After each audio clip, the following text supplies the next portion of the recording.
నమస్తే అండి. ఎలా ఉన్నారు? అందరూ బాగున్నారా? నా పేరు లలిత. నేనైతే మినప సున్నుండల కోసమని మినుగులకి దోరగా వేయించుకుంటున్నానండి.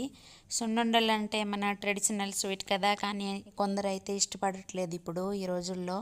స్వీట్ షాప్కి వెళ్ళి స్వీట్స్ కొని తెచ్చి తినేస్తున్నారన్నమాట. హెల్దీ ఇంట్లో తయారు చేసుకునేది ఎంతో మంచిది కదా, నీట్తో పాటు టేస్ట్ హెల్త్కి కూడా మంచిది, అది మర్చిపోతున్నారనమాట. కానీ నాకైతే చాలా ఇష్టం అండి. సో అందుకే నేనైతే ఇంట్లోనే ప్రిపేర్ చేసి పిల్లలకి అంటే మా ఫ్యామిలీకి పెడుతుంటాను అన్నమాట. మేము తింటాము. నేనైతే ఓన్లీ సున్నుండాయే కాదండి, పెసరపప్పు లడ్డు కూడా చేస్తాను. దాని తర్వాత అది అయిపోతుంది అనగా రవ్వ లడ్డు చేస్తాను. అలా ఒక 3-4 టైప్స్ ఆఫ్ లడ్డు చేసి ఇంట్లో స్టోర్ చేసి పెట్టుకుంటాను అనమాట. సో ఫ్రెండ్స్, నేను సున్నుండ కోసమని 1 కిలో మినుగులు దోరగా వేయించాను.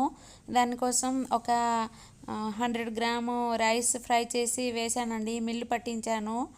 తర్వాత బెల్లంతో చేస్తున్నానండి. సో కేజీ మినుగులకి కేజీ బెల్లం అయితే వేసానండి.